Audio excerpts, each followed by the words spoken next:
The hospital's meeting room was cold, but it wasn't the air conditioning that made Linda tremble. It was the word she had just heard, hanging in the air like a death sentence. Turning off the machines is the most humane option, Mrs. Matthews. Your son will not get better. He will never be normal. Linda looked at the doctor, then at the man beside her, the man with whom she had built 8 years of marriage, the father of the boy fighting for his life 3 floors above. She expected to see tears, outrage, anything. But Joshua's eyes were dry, empty, as if he had made his decision long before that meeting. "Maybe it's for the best, Linda," he murmured, without looking at her. "Think about our life. Think about us." In that moment, Linda understood with sharp clarity. She was completely alone in that war, and she would have to choose between the love of her life and the life of her son. What she didn't know yet was that this choice would destroy everything she knew, but it would also turn her into the woman she was destined to be. This is the story of how a mother said no when the whole world said yes, and how a boy they tried to erase became the brightest light in the darkness. October 2019. Boston wore its autumn colors, and Linda Matthews walked through the streets of Back Bay with that feeling that life finally made sense. At 32, she had built exactly what she had always dreamed of: a solid marriage with Joshua, her husband since college, a 5-year-old son named Richard, with curious eyes and a wide smile, and a small handmade goods shop in the North End that, although modest, was her pride. "Mom, look, a giant dog." Richard tugged at her hand, pointing at a golden retriever walking with its owner. Linda smiled, squeezing her son's soft little hand. Richard always had this ability to find magic in simple things. He wasn't like other children, not in any obvious way, but in a special way that only a mother could sense.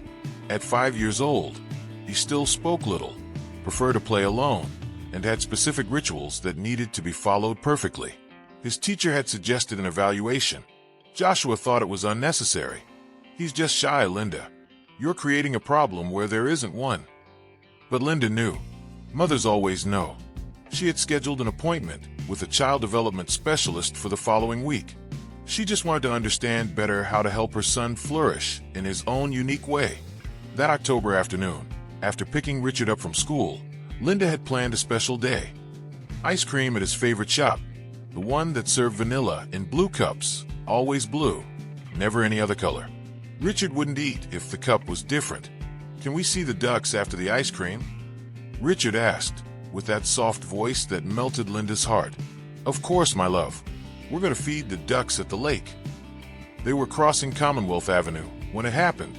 Linda remembered every detail of that moment as if recorded in slow motion. The green light, her hand holding Richard's tightly, the screech of tires on asphalt, a scream she didn't even know had come from her own throat. The car came out of nowhere, a black sedan that ran the red light at least 50 miles per hour. The driver was looking at his phone. He didn't even see when he hit Linda and Richard right in the middle of the crosswalk. The impact threw Linda 10 feet away. She heard the thud of her own body against the pavement, tasted blood in her mouth. But all of that felt distant, unreal. The only thing that mattered was the small blue-clad body that had flown even farther, like a rag doll. Richard. Linda didn't know how she managed to stand. She didn't feel the pain in her broken ribs or the blood running down her forehead. She could only think of getting to her son. He was lying on the ground, motionless. And there was so much blood. So much blood. No, no, no, no. Linda fell to her knees beside him, afraid to touch him, afraid not to touch him. "Richard, my love, Mommy's here. Mommy's here." The boy's eyes were closed, his face pale. From his small nose, a thin line of blood ran down, and his right leg was at an angle Linda knew was wrong. Completely wrong. People began to gather. Someone yelled to call an ambulance. Someone else grabbed the drunk driver, who tried to run away. But for Linda, the world had shrunk to that small body on the cold asphalt. "Stay with me, baby. Please stay with me," she whispered, holding Richard's cold little hand. "You're strong. You're my warrior. Don't leave me, okay? Promise you won't leave me." The sirens arrived. Paramedics took control of the scene. Firm hands tried to pull Linda away, but she wouldn't let go of her son. "Ma'am, we need to treat him. Let go of his hand." No, he needs to know I'm here. Linda. The voice was firm but gentle. A paramedic with green eyes knelt beside her. I promise I will take care of him as if he were my own son. But you need to let me do my job. You're hurt too and need treatment. Linda looked at the paramedic, then at Richard. The boy's chest rose and fell in irregular movements. He was breathing. He was still alive. I'm going in the ambulance with him, Linda said, and it wasn't a request. Yes, ma'am. We're all going together. The ride to Massachusetts General Hospital was the longest of Linda's life. She held Richard's hand while the paramedics worked frantically, checking vitals, placing a neck brace, administering oxygen. The words they exchanged were fast, technical, terrifying. Pressure dropping. Right pupil not responding. Possible internal bleeding. Severe head trauma. Each word was a stab. Linda squeezed her son's hand, praying every prayer she knew and inventing others along the way. God couldn't take Richard from her. He couldn't. He was just a child, a special, unique child who was just beginning to discover the world. My husband, Linda said suddenly. I need to call my husband. Someone placed a phone in her hand. Linda dialed Joshua's number with trembling fingers, leaving blood on the screen. Hey, love, I'm in a meeting. Can it be quick? Joshua's voice was impatient. Joshua, Linda's voice cracked. There was an accident. Richard, we were hit. We're on our way to Mass General. Silence. A silence so deep that Linda thought the call had dropped. Joshua, my God. I'm going. I'm leaving now. The call ended. Linda turned her attention back to Richard. The boy remained unconscious, his face far too pale, far too small on that stretcher. Hold on, my love, she whispered. Daddy's coming. Mommy's here. Everyone is rooting for you. The Mass General emergency room was a whirlwind of lights, sounds, and movement. Linda was immediately separated from Richard. He was taken straight into emergency surgery, while she was practically dragged into another room to treat her own injuries. 3 broken ribs, mild concussion, cuts that will need stitches. The attending doctor said as she examined Linda. You were lucky. Lucky. The word sounded absurd. How could there be luck in watching her son get thrown into the air by a car? My son. Linda tried to get up from the gurney. I need to know about my son. He's in surgery right now. There's an entire team taking care of him. You need to let me treat you. I don't care about me. I just want to know if he's going to be okay. The doctor stopped, and Linda saw the compassion in her eyes. That kind of compassion doctors show when the news isn't good. He has serious injuries. Head trauma, internal bleeding, multiple fractures. The team is doing everything they can. Doing everything they can. It wasn't a guarantee of anything. Linda let them treat her, but every second was torture. Every stitch they placed on her forehead, every bandage they wrapped, every exam they ran. Everything felt like wasted time that she should have been spending with Richard. When they finally finished, Joshua appeared. He entered the room pale, wide-eyed, his tie loose. Linda. My God, Linda. He ran to her, grabbing her hand. Are you okay? Where's Richard? Surgery, Linda said, her voice colder than she intended. He's been in surgery for an hour.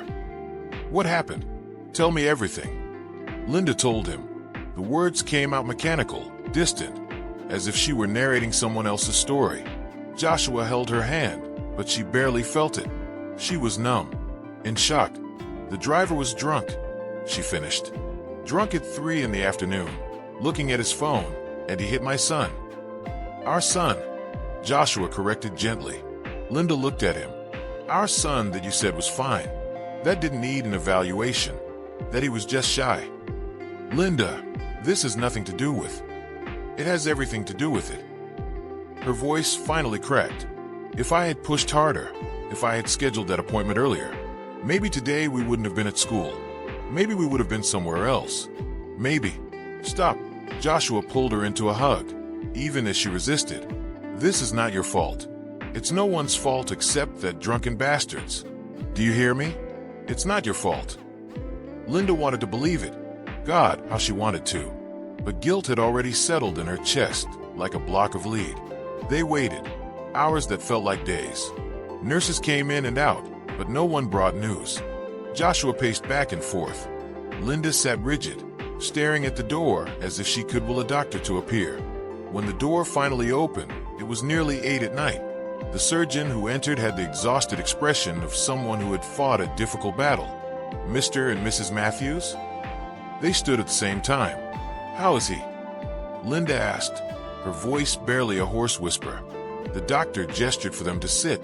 It was never a good sign when they asked you to sit. Richard survived the surgery, he began, and Linda felt her legs weaken with relief. He was alive. Thank God he was alive. We managed to control the internal bleeding and stabilize the fractures. But there was always a but. The head trauma is severe. There is significant swelling in the brain. We placed Richard in an induced coma to give the brain time to recover without the additional stress of consciousness. For how long? Joshua asked. We don't know. It could be days. It could be weeks. The brain is unpredictable, especially in trauma cases like this. But he will wake up, right? Linda leaned forward. He'll be okay. The doctor hesitated. That tiny hesitation that said more than 1,000 words. Mrs. Matthews, your son suffered significant brain damage. Even when he wakes up, and I say when, not if, there is a high possibility of permanent sequelae. Motor, cognitive, speech issues. It's too early to determine the extent, but you need to prepare yourselves for the possibility that Richard may not return to being the boy he was before. The ground opened beneath Linda's feet. Not be the boy he was before. What did that even mean? Richard, who loved ducks and ice cream and blue cups. Richard, with his unique way of seeing the world. Richard, her baby, her whole life. Can I see him? She could barely form the words. Yes, he's in the pediatric ICU. But be prepared. There are many tubes, machines. It can be difficult to see. Difficult didn't begin to describe it. When Linda entered the ICU and saw Richard in that bed, surrounded by machines that beeped and breathed for him, with tubes everywhere, she felt her heart literally shatter. That wasn't her boy. It couldn't be. Her Richard was life, movement, curiosity. This small, swollen, motionless body, covered in bandages and wires, was a cruel imitation. Oh, baby, Linda whispered, approaching the bed. Mommy's here. I promise I'm not going anywhere. She touched his little hand, one of the few parts not injured or covered by medical equipment. It was still warm, still real. Joshua stayed at the doorway, as if afraid to get closer. Linda noticed but said nothing. Everyone dealt with trauma their own way. I'm staying with him tonight, Linda said. Linda, you're hurt too. You need to rest. I'm staying with my son. Her voice echoed through the ICU, making nurses look over. She didn't care. He's not going to wake up alone in this place. He needs to know I'm here. Joshua didn't argue. He knew it would be useless. So he brought a chair, helped Linda settle as comfortably as possible beside Richard's bed, and kissed her forehead. I'll be back early tomorrow, he said. I need to take care of some things at work, but I'll be back early. Linda only nodded. Her eyes never left her son's face. And there she stayed, night after night, day after day, holding Richard's hand, talking to him, singing the lullabies he loved as a baby, praying for him to come back. 1 week, Richard remained in a coma for an entire week. A week that Linda spent practically without leaving the ICU, surviving on hospital coffee and sandwiches she barely touched. Her body ached from her injuries, but she ignored the pain. Nothing mattered except the boy in the bed. Joshua came and went, always in a hurry, always with some meeting or commitment he couldn't postpone. Linda began to notice a pattern. He spent less and less time there, his visits becoming shorter, more distant. Someone has to keep things running out there, he justified. The bills don't stop coming. It was true. They didn't have particularly good health insurance. The costs of Richard's treatment were already piling up in a frightening way.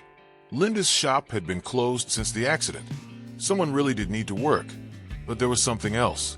Linda could feel it, a distance that wasn't just physical. When Joshua looked at Richard, there was something in his eyes she couldn't identify.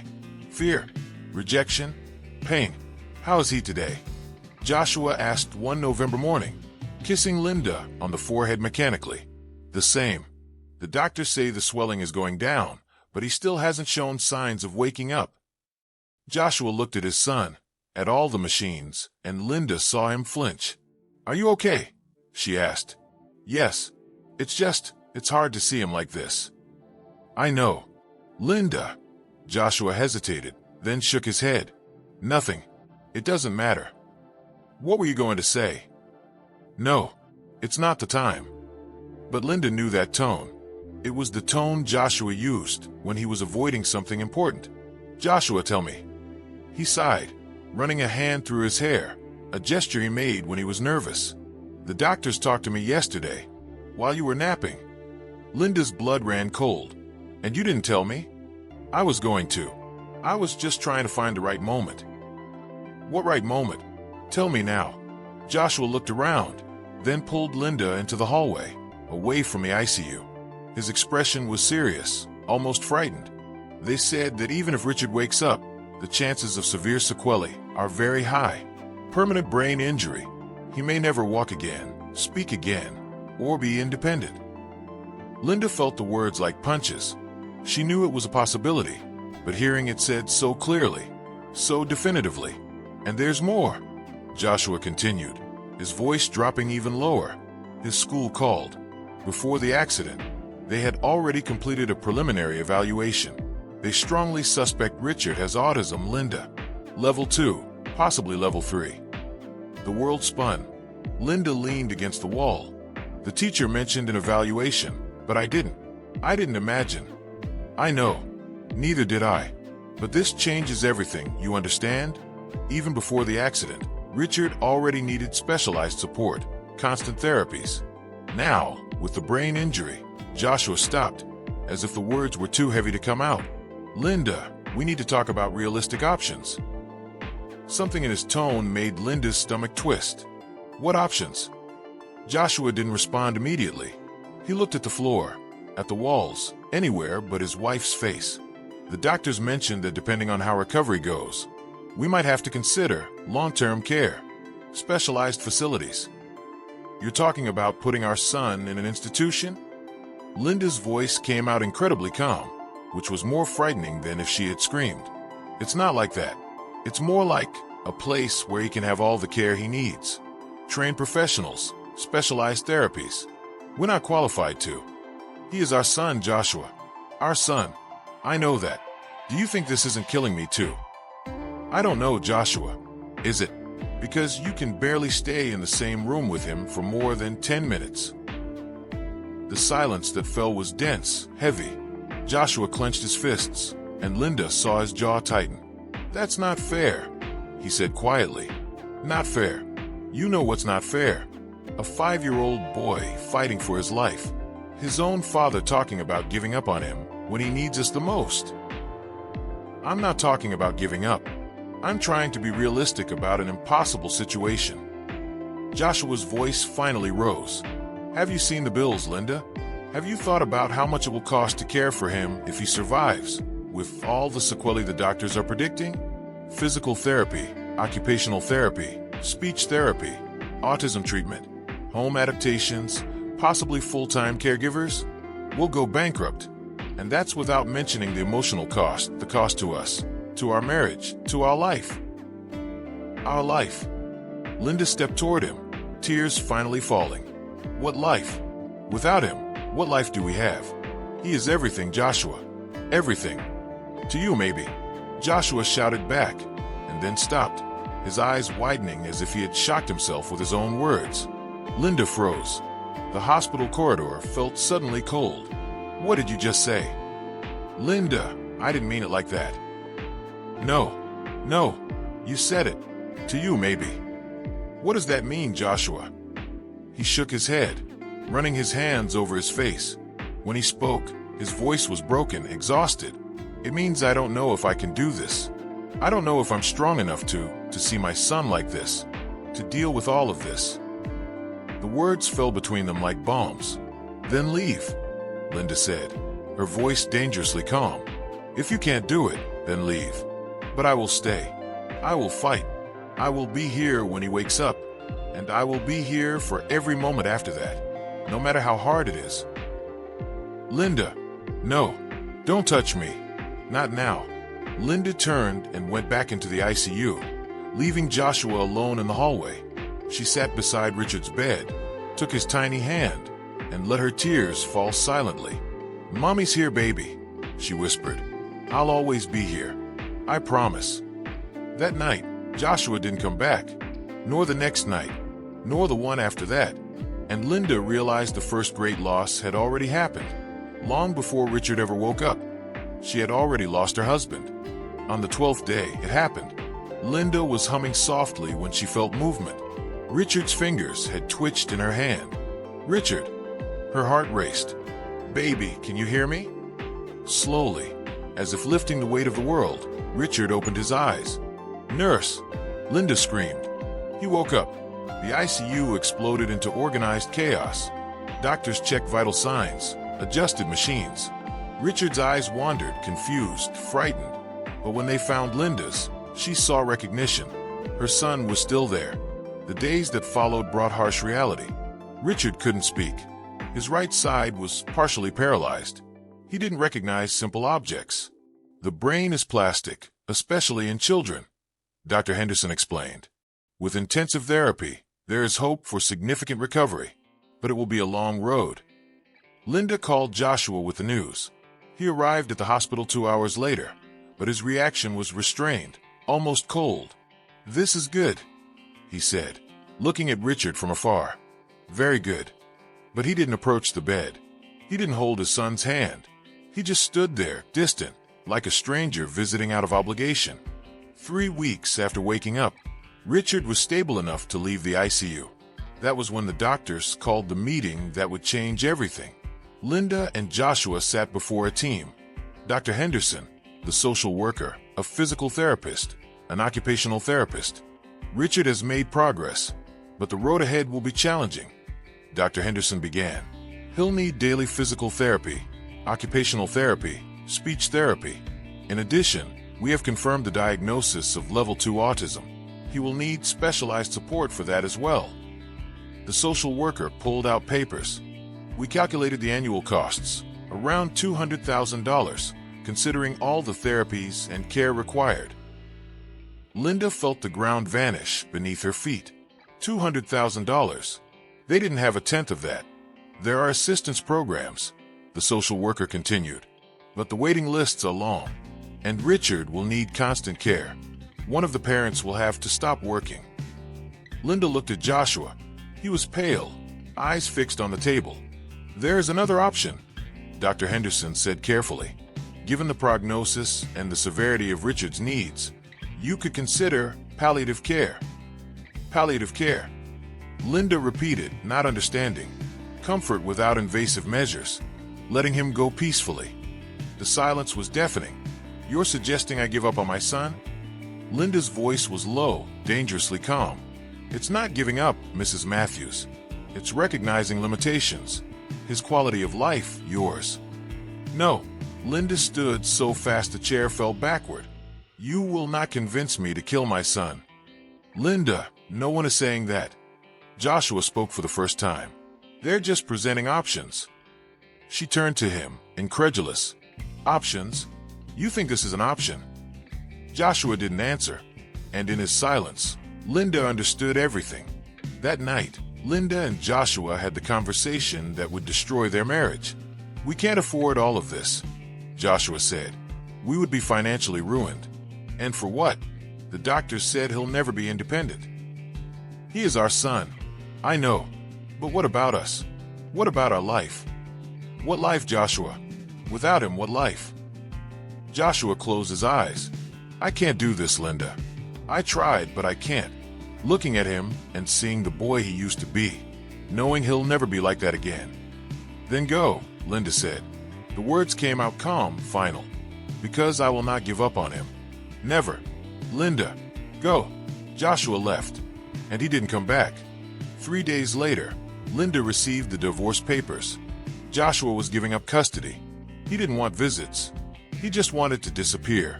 Linda signed the papers with trembling hands, sitting beside Richard's bed. Her marriage was over. Her life as she knew it was over. But as she looked at her son, a little fighter who opened his eyes a little more each day, Linda knew she had made the right choice. "It's just the two of us now, baby," she whispered. "And we're going to make it. I promise." December arrived cold and unforgiving. Linda was discharged from the hospital with Richard, but returning home was more painful than she had imagined. Every room held memories of a life that no longer existed. Joshua had already taken his things. The apartment was half empty, hollow with echo. Richard cried constantly. The post-accident world frightened him. The sounds, the lights, everything was too much. "Sure, it's okay." Linda rocked him, but he screamed inconsolably. The nights became an endless sequence of crying, changes, medication, and failed attempts to soothe him. Bills piled up on the table. The rent was late. The shop remained closed. There was no way to work and care for Richard at the same time. Linda called her mother in Ohio. "Mom, I need help." "I told you that man was no good," her mother replied coldly. "You made your choice. Now live with the consequences." The call ended. Linda was truly alone. It was the neighbor, Mrs. Chun, who saved Linda from completely falling apart. The elderly Chinese woman appeared at the door with a pot of soup. "You need to eat. Child needs mother strong." Mrs. Chun began visiting daily, bringing food, helping with Richard, teaching Linda simple techniques to calm a child with autism. "My grandson is special too," she shared. "Different is not less, just different." But the financial reality was brutal. Linda sold furniture, sold jewelry, sold everything that had value. It wasn't enough. In January, she received the eviction notice. Desperate, Linda returned to her closed shop. The space was dusty, products sitting untouched on the shelves. She had built that place with so much love. Handmade soaps, scented candles, natural products. It was when she looked at the soaps that the idea came. Richard needed specific products for his sensitive skin. Nothing on the market worked without causing irritation. "What if I created something just for him?" she murmured. In the days that followed, Linda began experimenting. She took Richard to the shop, placed him in a safe playpen while she worked. He calmed down there. The soft smells, the colors, the predictable routine. She developed a line of hypoallergenic products, free of artificial fragrances, perfect for sensitive children. She tested everything on Richard. It worked. "I'll call it Special Light," she decided. Products for special children. But she had no money for large-scale production. She barely had enough to eat. It was Mrs. Chun who suggested it. "Sell online. Start small. Internet doesn't charge store rent." Linda created a simple page on social media. She told her story, not to ask for pity, but to explain her mission: safe products for children with special needs. The first sale came from a mother in Seattle, then another from Texas, and another. The messages she received made her cry. "Finally something that doesn't irritate my son's skin. You saved our bath time nights." March of 2020. Richard was 6 years old now, and although the progress was slow, it was real. He had spoken his first post-accident word, "Mama." Linda cried when she heard it. A single word, but it meant everything. The at-home physical therapy they did every day was starting to show results. Richard could stand with support. He smiled more. He began to look for Linda with his eyes when she entered the room. And Special Light was growing. What began as occasional sales had turned into constant orders. Linda produced at night, after Richard fell asleep, packed through the early morning hours, shipped everything in the morning. It was exhausting. There were days when she collapsed from fatigue. But every sale meant one more day with a roof over their heads, one more day with food on the table, one more day of therapy for Richard. "You are strong," Mrs. Chun would say. "Strong like bamboo. Bends but doesn't break." In April, Linda managed to pay all the overdue bills. In May, she hired her first helper, a nursing student who cared for Richard a few hours a day, allowing Linda to focus on production. Richard loved Sarah, the student. She was patient, gentle, understood his needs without judgment. "He's amazing," Sarah said one day. "Different, yes. But look how he focuses on textures, how he organizes things in patterns." That's a gift." Linda looked at her son with new eyes. He organized his toys by color, always in the same order. It wasn't a problem. It was his unique way of making sense of the world. It was on a June morning when Joshua showed up. Linda opened the door, and there he was, thinner, dark circles under his eyes, holding flowers that looked like an apology far too small for what he had done. "Linda, can I come in?" She should have closed the door. She should have told him to leave. But there was something broken in him that made her hesitate. 5 minutes. They sat in the living room. Richard was in the bedroom with Sarah. Joshua looked around at everything. The stacked boxes of products, the photos of Richard on the wall, the life Linda had built without him. "You're doing well," he said, and it sounded like surprise. "I'm surviving. I saw your business online. It's blowing up." "It's not about the business, Joshua. Why are you here?" He took a deep breath. "Because I made the biggest mistake of my life. Because I was a coward. Because I left you when you needed me most." "You didn't abandon me, Joshua. You abandoned your son." The words fell like stones. Joshua closed his eyes, and Linda saw tears fall. "I know. God, I know. And I've lived with it every day. I can't sleep. I can't work. All I see is his face in that hospital bed." "So why are you here? Do you want forgiveness? Do you want me to tell you everything's okay?" "No, it's not okay. It'll never be okay." Joshua met her eyes. "But I want to try to fix things. I want to get to know my son again.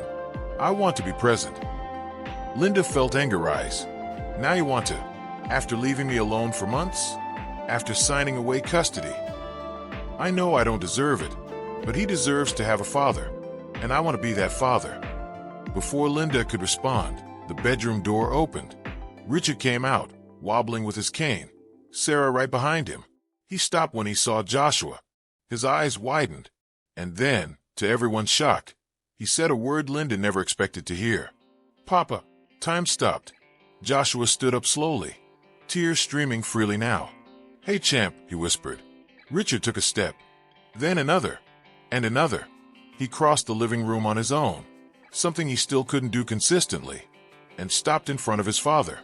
Joshua fell to his knees, at his son's level, and Richard, in his unique and special way, placed a small hand on his father's face. "Papa," he repeated. Linda watched, her heart simultaneously breaking and stitching itself back together. She didn't know if she could trust Joshua again. She didn't know if she should let him back into their lives. But looking at her son, her incredible, strong boy who fought to live and was winning every day, Linda understood something fundamental. This wasn't about her and Joshua. It was about Richard. And if there was a chance, even the smallest one, for Richard to have his father back, "You have to prove it," she said, her voice firm. "Not to me. To him." Joshua nodded, his eyes still on Richard. "I will. I promise I will." And as Linda watched father and son reconnecting slowly, carefully, she felt something she hadn't felt in months. Hope. Not the naive hope that everything would be perfect, but the cautious hope that maybe, just maybe, broken things could be mended. Lost people could be found. Shattered families could somehow take on a new shape. The journey was far from over, but for the first time since October, Linda believed that maybe, just maybe, they would make it. The first months with Joshua back were like walking on thin ice. Every step had to be calculated, careful, because one wrong word, one sudden move, and everything could crack again. Joshua started slowly. 1-hour visits, twice a week. He sat on the floor with Richard, trying to relearn his son's silent language, the gestures that meant more, the way he lined up toy cars when he was happy, the specific sound he made when something bothered him. "He likes when you sing," Linda instructed one afternoon. "That little duck song. It calms him." Joshua sang, his voice shaky at first, then steadier. Richard stopped rocking and looked at him, really looked, and something passed between father and son, an invisible thread reconnecting. But Linda didn't lower her guard. She couldn't. Not after everything. "Where were you?" she asked one night after Richard fell asleep. "All those months. What were you doing?" Joshua was putting away Richard's toys, something he had begun doing without her asking. He stopped, his hands tense over a blue toy car. "Falling apart," he said simply. "I lost my job because I couldn't focus. Stayed at a friend's place for weeks, drinking, trying to forget, until one day I woke up and realized forgetting was the last thing I should be doing." "What changed?" "I saw a video of you. Online. You talking about special light. About Richard. About special kids not being less, just different." He turned to her, eyes red. "And I saw how strong you are. How weak I was. And I couldn't live with myself anymore." Linda wanted to feel satisfaction in that confession. Wanted his pain to fix hers. But she discovered pain doesn't work that way. One person's hurt doesn't erase the others. It only creates more hurt. "I don't know if I can trust you again," she said honestly. "I don't know if I even want to try." "I understand. Just don't keep me away from him. Please. Let me be the father I should have been from the start." And Linda, against all her instincts for self-preservation, agreed. July turned into August.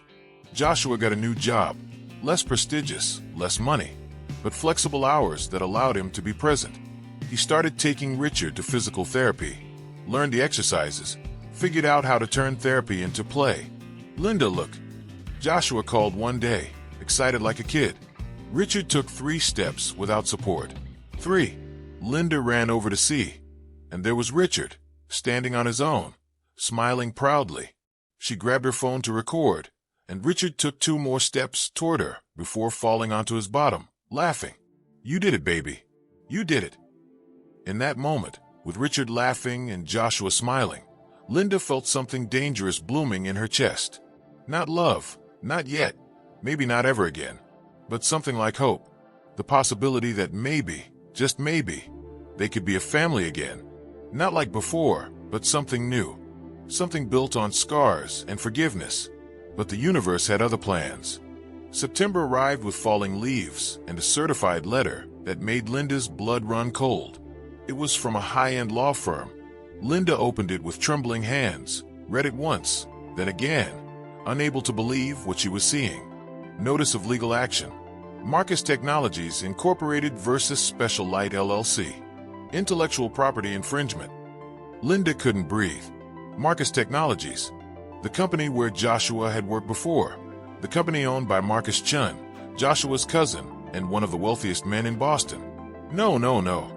She kept reading.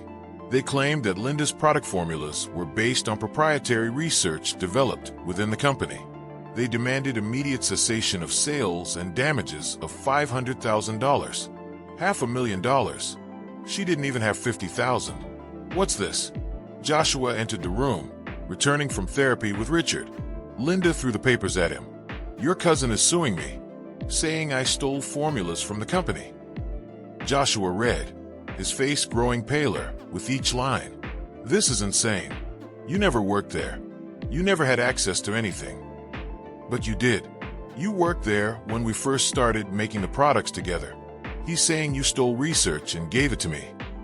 The accusation hung in the air. Joshua opened his mouth, closed it, opened it again. "Linda, I swear to God I never." "It doesn't matter what you did or didn't do. It matters what they can prove. And if they can prove anything, I lose everything. The shop, the house, everything I built for Richard. I'll fix this. I'll talk to Marcus." "No," Linda shouted. "You've done enough. Every time you try to help, things get worse." Richard began crying in the bedroom, frightened by the shouting. Linda rushed to comfort him, leaving Joshua alone with the letter that could destroy everything. That night, after Richard fell asleep, Linda researched Marcus Chun. What she found made her sick. Marcus was notorious for aggressive lawsuits against small businesses. Dozens of similar cases. Small entrepreneurs accused of IP theft, forced to shut down or sell for pennies. Marcus would buy the ruined businesses at liquidation prices. It was a strategy, and Linda was the next target. Her phone rang. "Joshua, I'm not answering," she muttered. But he called again, and again, until Linda, exhausted, picked up. "I talked to Marcus," Joshua said quickly. "Linda, this isn't about you. It's about me." "What?" "Marcus is doing this to punish me. When I left the company, I took a few major clients with me. He swore he'd make me pay. And now he's using my business to do it. Linda finished, her voice hollow. I'm going to fix it. I'll make him drop the lawsuit. How? Silence. A silence far too long. Joshua, how? He offered a deal.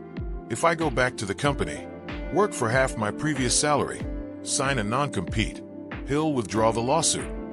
That's blackmail. I know, but it's our only chance. Linda laughed, a bitter sound. There's no R, Joshua. You made that clear when you left. I was wrong, and now I'm trying to make it right. No, you're not sacrificing your career for this. I'll fight him. I'll hire a lawyer, Al. With what money, Linda? Do you know how much it costs to fight Marcus Chin? He has a full legal team. You have what? Enough savings for maybe a month. The words were cruel because they were true. Linda closed her eyes, feeling the weight of the world pressing her down. Why is this happening? She whispered. I just wanted to help my son, help other kids. Why does the universe keep testing me? It's not the universe, Linda. It's cruel people. But I'm not going to let him destroy you. Not again.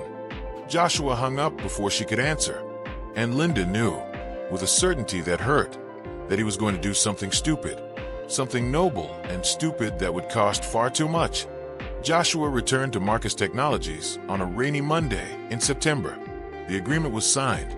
He would work for the next 5 years, earning 60% of his previous salary, with no right to compete with the company if he left, no rights to patents or bonuses. It was practically corporate servitude, but the lawsuit against Linda would be dropped. Welcome back, Marcus said with a smile that never reached his eyes. I hope you understand this is purely business. Of course, Joshua replied, swallowing his pride. Purely business. But Marcus wasn't finished. Oh, and Joshua, no contact with Linda Matthews. I don't want you contaminating my operations again. Joshua froze. What? You can't. I can. It's in the contract you signed. Clause 17, paragraph 3. Read the fine print next time. Joshua grabbed the contract, flipping through it frantically until he found it. There it was. A prohibition on contact with parties involved in legal disputes with the company for 2 years. She's the mother of my child. And you're an employee of my company. Choose your priorities. Marcus stood.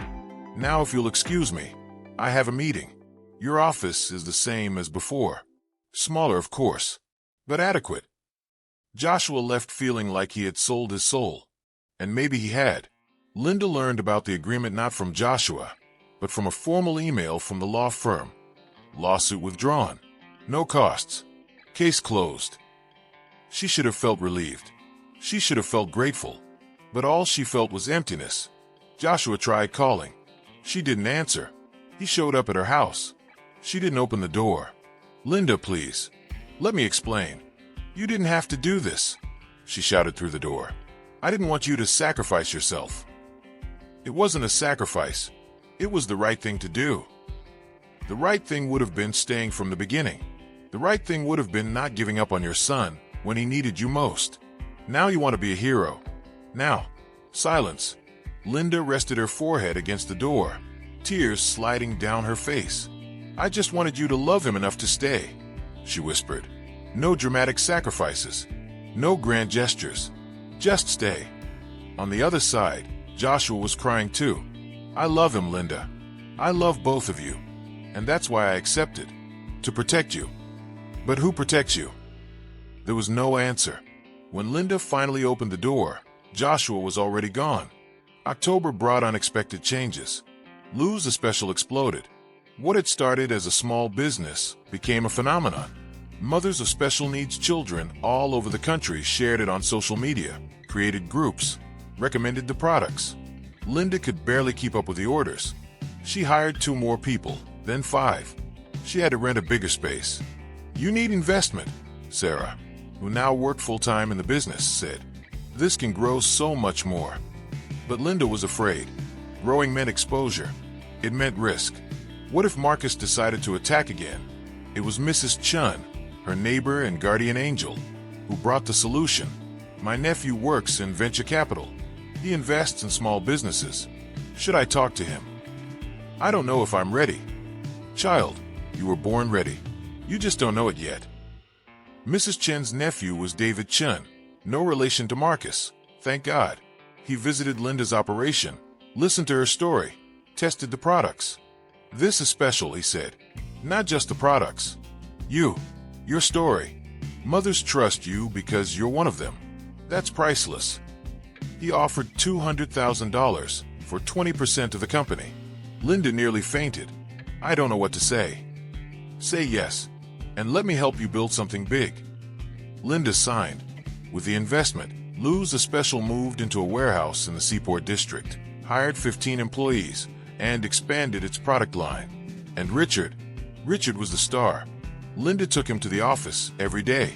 He had his special little corner, where he organized products by color, where he tested textures, where, in his own unique way, he contributed.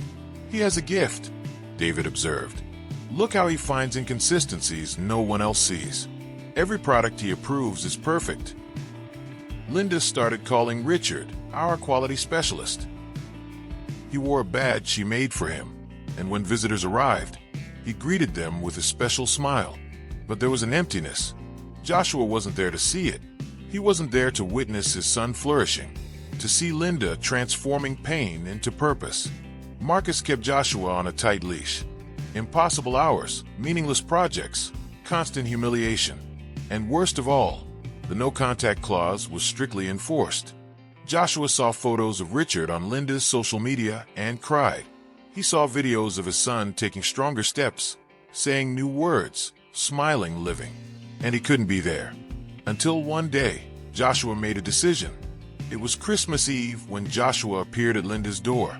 Not to visit, to stay. I'm out, he said simply. I broke the contract. Marcus is going to sue me. He's going to financially destroy me. But I don't care anymore. Linda stared at him, confused. What did you do? I chose you. I should have chosen you from the start. I'm not wasting any more time being afraid. Joshua, you can't lawsuit the money. It doesn't matter. None of it matters if I'm not with my son. If I'm not here. Richard appeared behind Linda, his hair messy from sleep.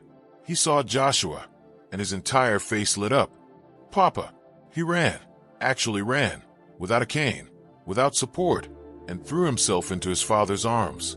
Joshua caught him, spinning him around, both laughing and crying at once. Linda watched, her heart a tangled mess of emotions. Anger that he'd been an idiot, relief that he was back, fear of what was coming, hope that maybe, just maybe. Come inside, she said at last. It's Christmas. No one should be alone on Christmas. That night, they set up the tree together.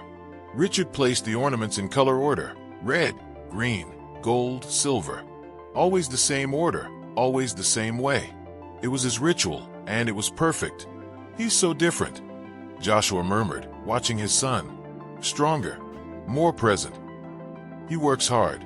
Physical therapy, speech therapy, occupational therapy. He never gives up. Just like his mother.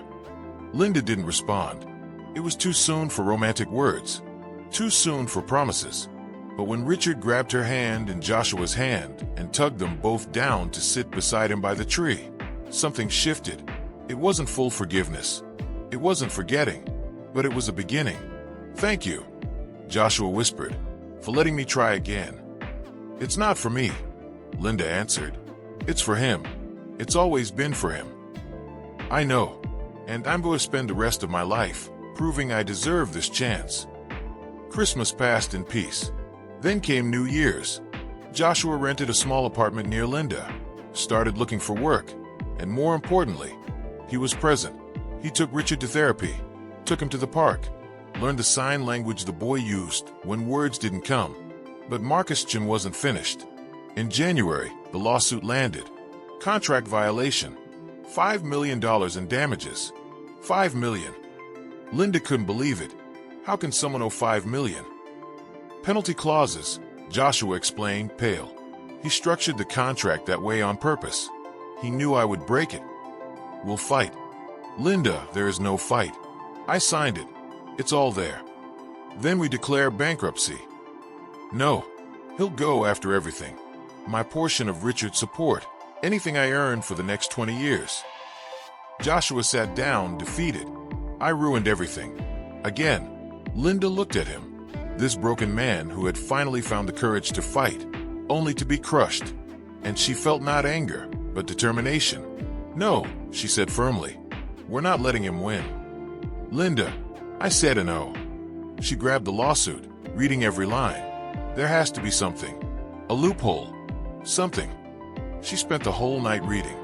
Then she called David, her investor. I need a referral for a lawyer. The best in business law in Boston. David sent her to Michelle Rodriguez, a lawyer known for destroying impossible cases. She read the contract and smiled. Marcus Chin made a mistake. A small one, but fatal. What mistake? The no-contact clause. It violates parental rights. Joshua has a child who needs him for essential medical care. No contract can override that. Hope ignited in Linda's chest.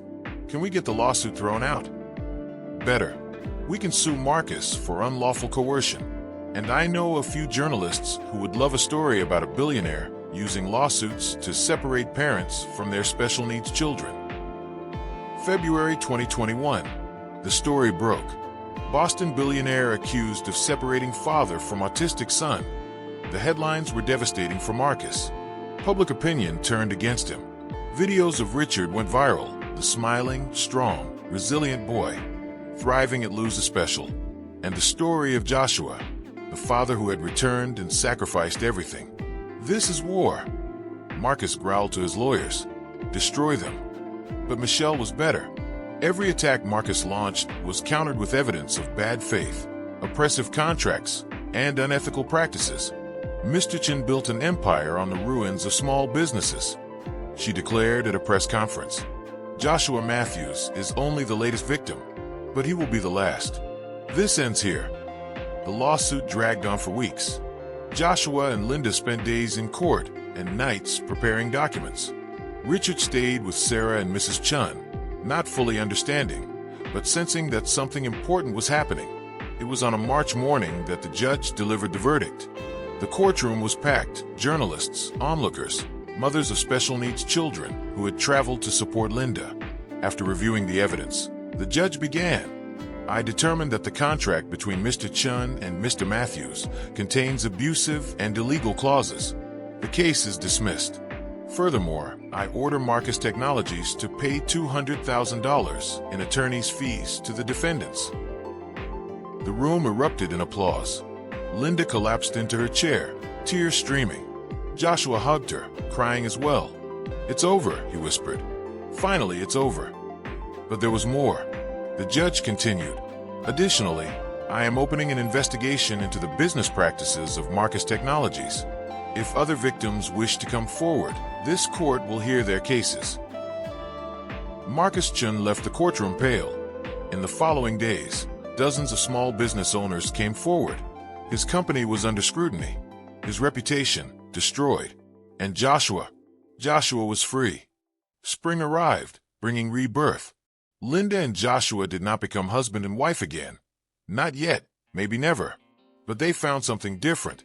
A partnership based not on romance, but on respect, on shared purpose. Joshua joined Lose a Special, not as an owner, but as operations manager. His business skills, once used to enrich Marcus, now serve to grow the business that helped special needs children. We have orders from 10 states, he reported in a meeting, and 3 national chains want our products on their shelves. Lose a Special was no longer a small business. It was a movement. Linda had become a spokesperson not only for her products, but for acceptance, understanding, and celebration of children with special needs. She was invited to give talks, interviews, podcasts, and she always brought Richard. This is my son, she said proudly. He is autistic. He has accident-related impairments, and he is perfect just the way he is. Richard, now 7 years old, continued to make progress.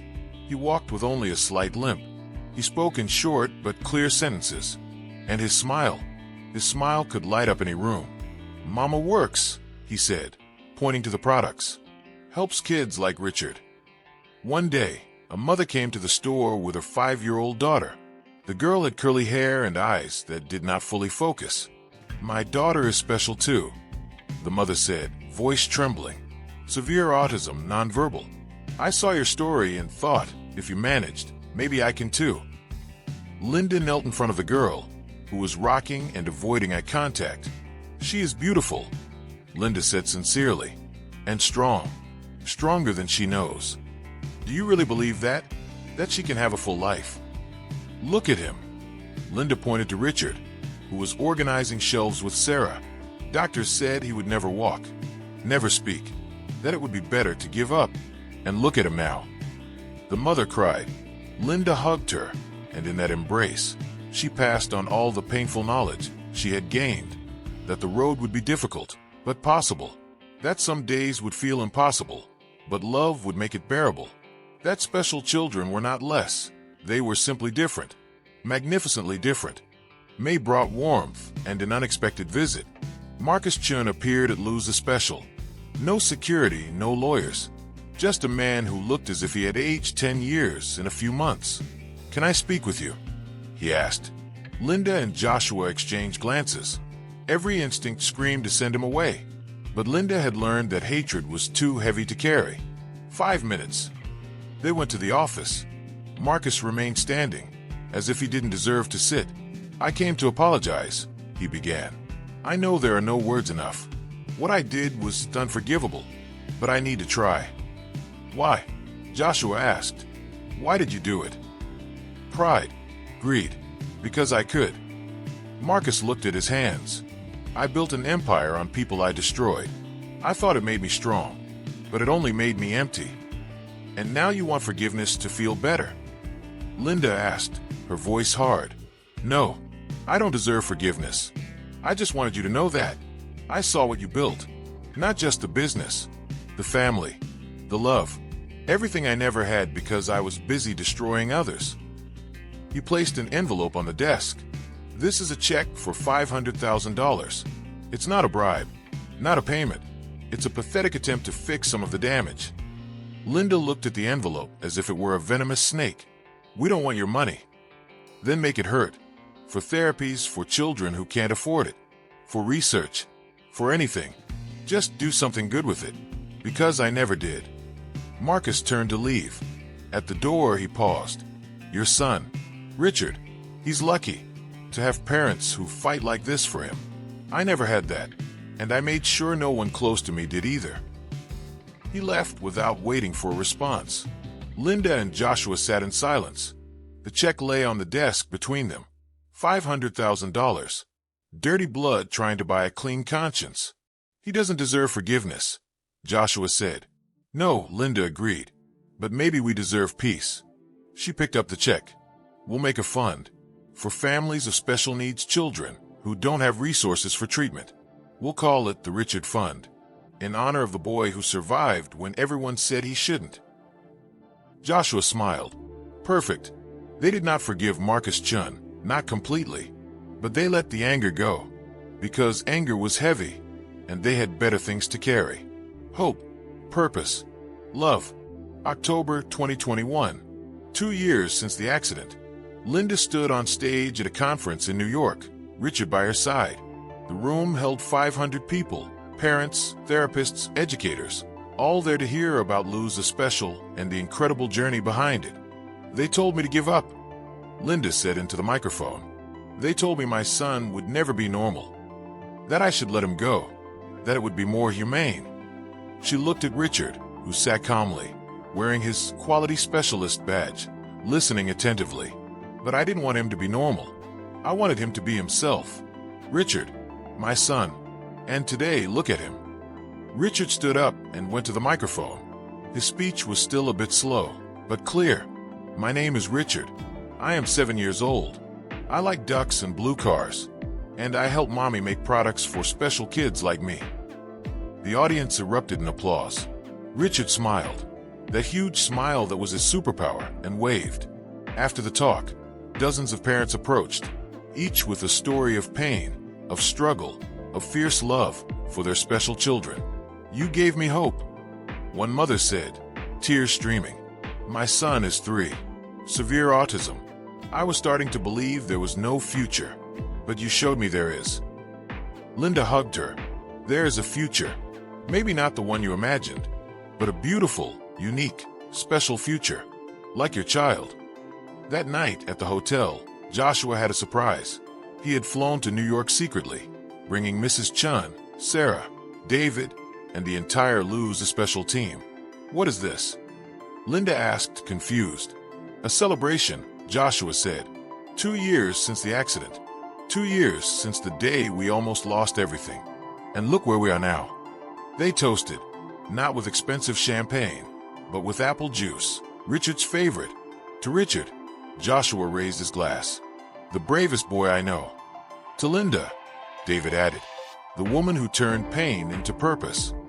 To second chances, Sarah said softly. To family, Mrs. Chun completed. Not the one we're born into, but the one we choose. Linda looked around the table. Joshua, who had lost and found himself. Richard, her living miracle. Mrs. Chun, her surrogate mother. Sarah, her chosen sister. David, her business partner and friend. The entire team that had become family. They were not perfect. Far from it. They were broken, patched, full of scars. But they were real. And they were theirs. December 2021, Christmas Eve. Linda was closing the store when the phone rang. An unknown number. Hello, Mrs. Matthews? This is Dr. Henderson from Mass General. Linda's heart stopped. Dr. Henderson, the neurologist who had cared for Richard after the accident. Why was he calling now, after all this time? Doctor, did something happen? No, nothing bad. Actually, I'd like to see Richard for a follow-up evaluation. If you could come tomorrow. Tomorrow is Christmas. I know, but it's important. Please. Linda agreed, intrigued and slightly worried. Joshua went with her and Richard to the hospital. The pediatric wing was decorated with Christmas ornaments, but mostly empty. Most patients had been discharged to spend the holiday at home. Dr. Henderson was waiting in his office, but he wasn't alone. There were 3 other doctors, the team that had treated Richard. Thank you for coming, Dr. Henderson said. Richard, do you remember me? Richard nodded. Doctor. Hospital. That's right. You've grown so much. Can you do a few exercises for me? For the next 30 minutes, Richard was gently tested. He walked in a straight line, picked up small objects, followed complex commands, answered questions. The doctors exchanged glances, took notes, whispered among themselves. What's going on? Linda finally asked, her nerves rising. Dr. Henderson turned to them, an unusual expression on his face, somewhere between astonishment and joy. Mrs. Matthews, Mr. Matthews, what I'm about to say will seem impossible. But according to our tests, Richard no longer shows significant signs of brain injury. The world stopped. The what? Linda whispered.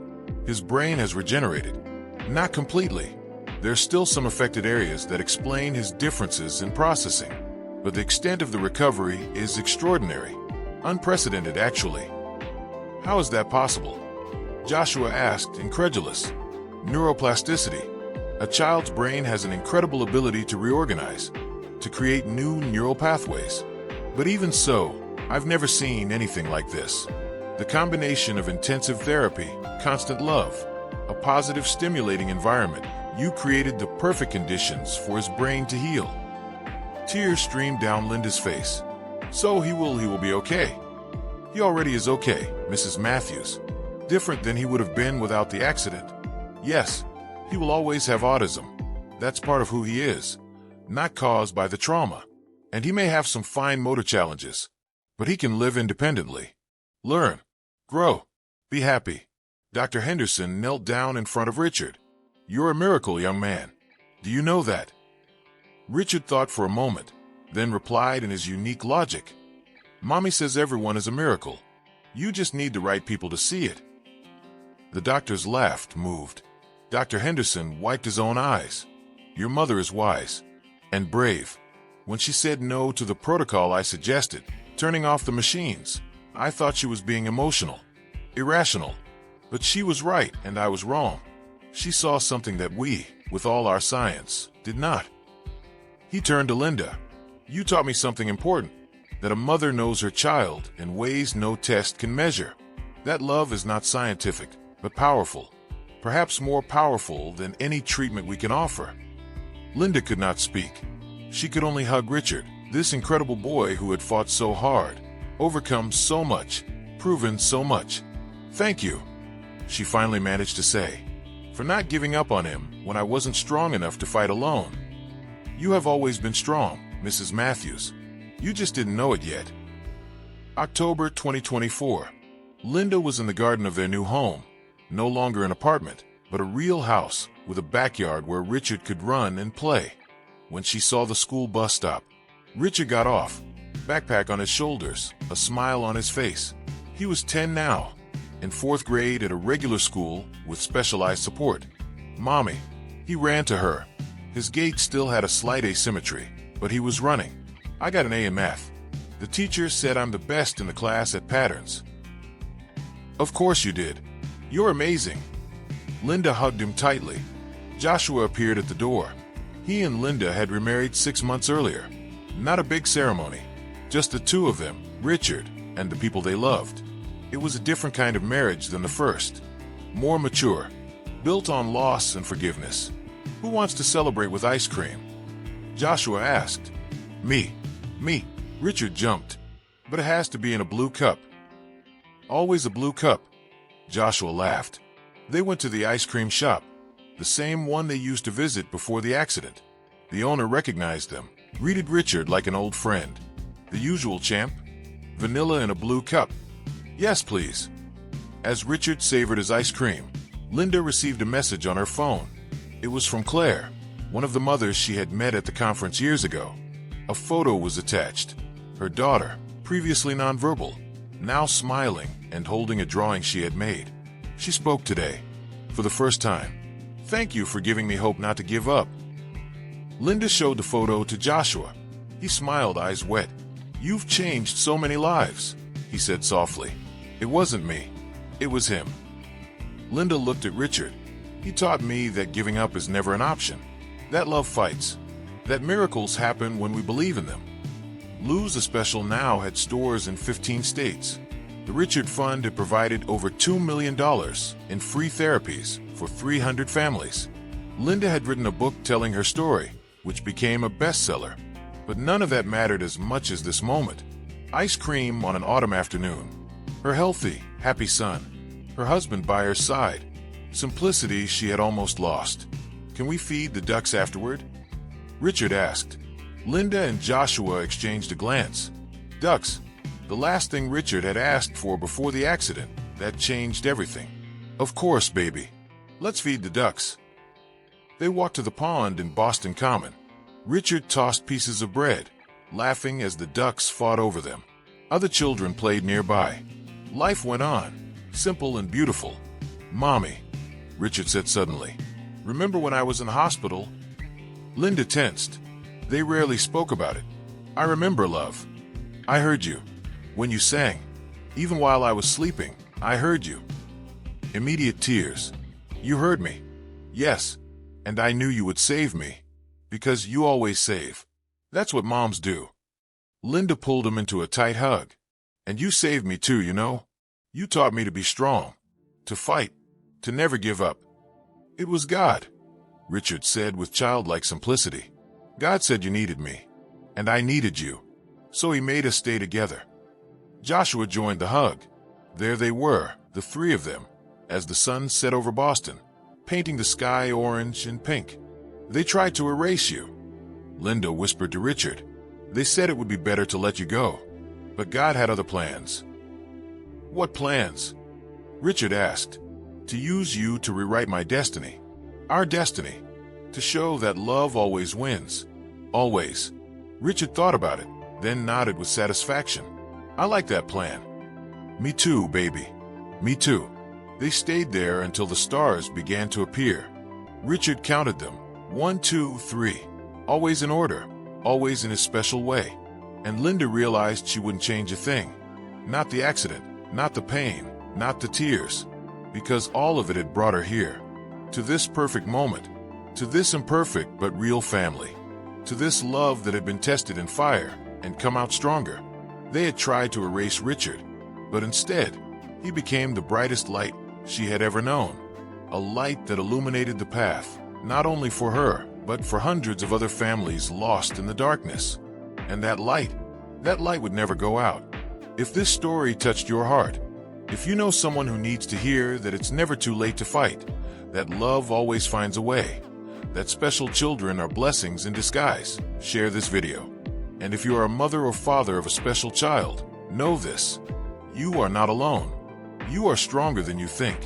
Your child is more capable than they've been told. And miracles happen every day. Sometimes in little blue cups of ice cream, sometimes in first words, sometimes simply in another day spent together. Subscribe to the channel for more stories of perseverance, faith, and love that overcome all obstacles. Because everyone needs to be reminded, when the world says no, Mom says yes. And that yes changes everything. May God bless you and your families. Until the next story.